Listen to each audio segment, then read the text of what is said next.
क्यों यह अभिनेता कपड़े की तरह पत्नियां बदलते रहे? 1970-80 दशक के एक अभिनेता जिनका भोला भाला चेहरा और अंदाज दर्शकों को आकर्षित कर लेता था।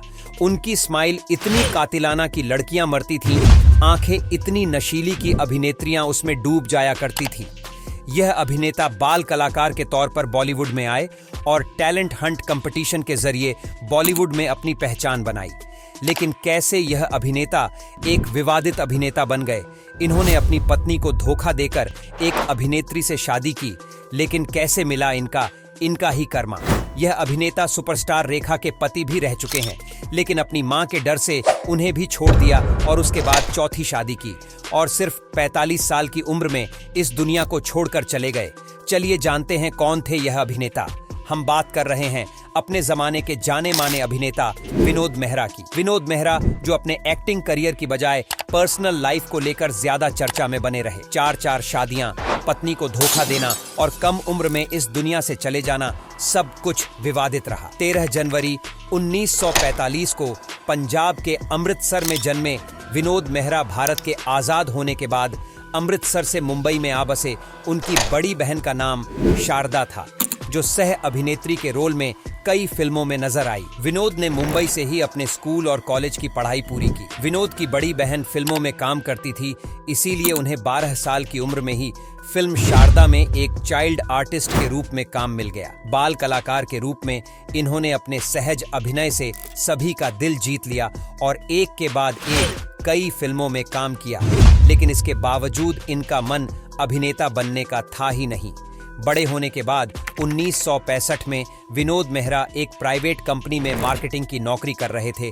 तभी कुछ दोस्तों ने इन्हें इंडिया टैलेंट कंपटीशन में हिस्सा लेने के लिए कहा, जिसमें देश भर के यंगस्टर्स अपनी किस्मत आजमाने आ रहे थे। इस कंपटीशन में जीतने वाले के लिए फिल्म से लेकर मॉडलिंग तक की राह आसान हो जाती। उन्होंने इस कंपटीशन में हिस्सा लिया और कई नौजवानों को पछाड़ते हुए फाइनल राउंड में जा पहुंचे, लेकिन उन्हें दूसरे स्थान से ही संतोष करना पड़ा, क्योंकि इस कंपटीशन के विजेता बने थे राजेश खन्ना। लेकिन दूसरे नंबर पर रहने के बाद भी उनके कई मैगजीन में चर्चे होने लगे, लेकिन फिल्म नहीं मिल पाई। इसके बाद एक रेस्टोरेंट में डायरेक्ट रूप के शौरी की नजर विनोद मेहरा पर पड़ी और उन्होंने सीधे उन्हें लीड रोल के लिए फिल्म ऑफर कर दी।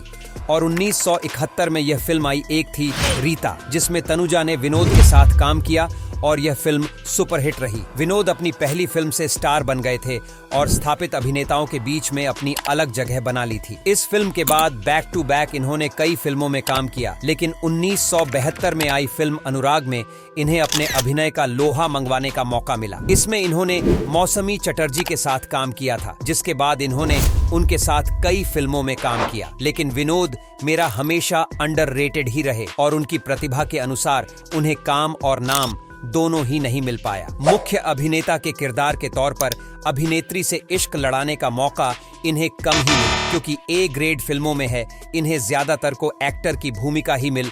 उस समय मल्टी स्टार फिल्मों का दौर था और अमिताभ बच्चन, राजेश खन्ना, विनोद खन्ना, संजीव कुमार, धर्मेंद्र, जितेंद्र के रहते हुए इन्हें मुख्य अभिनेता के तौर पर किरदार कम ही मिले। उन्हें सहायक अभिनेता के रूप में भी दमदार रोल मिले, लेकिन जो लीड एक्टर या एक्ट्रेस थी, सारी सुर्खियां वहीं ले गए और विनोद को उतनी पहचान नहीं मिल पाई। फिल्म कर्तव्य में सफलता का श्रेय धर्मेंद्र और रेखा ले गए। ऐसे ही ऋषिकेश मुखर्जी की फिल्म खुद्दार की कामयाबी का पूरा क्रेडिट अमिताभ बच्चन ले गए। लाल पत्थर की सफलता का श्रेय राजकुमार और हेमा मालिनी को मिला। विनोद मेहरा ने अनुराग, सबसे बड़ा रुपया, नागिन, द बर्निंग ट्रेन, बेमिसाल, जानी दुश्मन जैसी कई बेहद सफल फिल्मों में काम किया। विनोद मेहरा की पर्सनल लाइफ की बात करें तो उनका फिल्मी करियर चलते ही उनकी मां को विनोद की शादी की चिंता सताने लगी। विनोद अपनी मां से बेहद प्यार करते थे और उनकी पसंद की लड़की मीना ब्रोका से शादी कर ली। सब कुछ ठीक चल रहा था, लेकिन तभी फिल्मों में काम करने के दौरान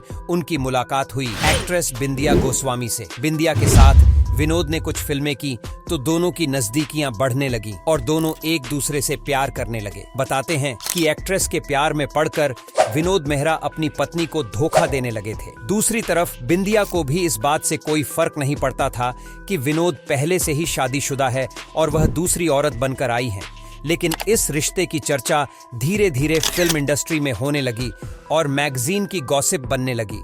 लेकिन लोगों को आश्चर्यचक हुआ जब उनके करीबी द्वारा यह पता चला कि इन दोनों ने चोरी चुपके शादी रचा ली है और दोनों साथ रहने लगे थे।